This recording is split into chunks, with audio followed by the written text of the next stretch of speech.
Welcome to Blizzard Fire. We hope this video helps fire up your solution. In this video, I will show how to fix Stow and Go seats Dodge Caravan easy method. Start by clearing cargo, folding accessible seats, and locating release levers and mounting points under the seat bases. Check for visible debris or jammed straps and remove any obstructions with gloves. Test the latch while an assistant gently lifts the seat to see where it binds. Keep tools handy and work methodically to avoid forcing components and causing damage. In this video, I will explain how to fix Stow and Go seats Dodge Caravan easy method. Inspect the track for coins, toys, or fabric caught in the mechanism and remove them carefully.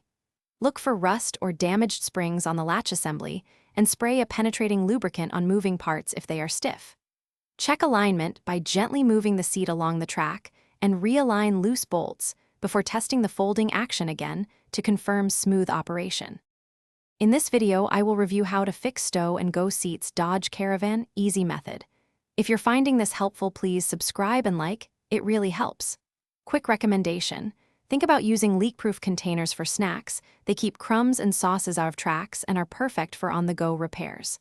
I love how the lids seal tight and stack neatly in the trunk.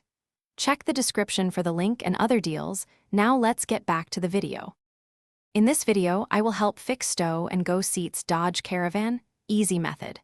Begin by engaging the manual release and freeing any straps or clips caught in the mechanism while you wear work gloves.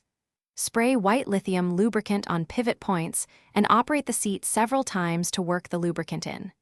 Tighten loose bolts and replace worn parts as needed. Then run the full stow and deploy cycle to verify the seat moves smoothly and locks securely into place. Thanks for watching. If you found this helpful, don't forget to like and subscribe.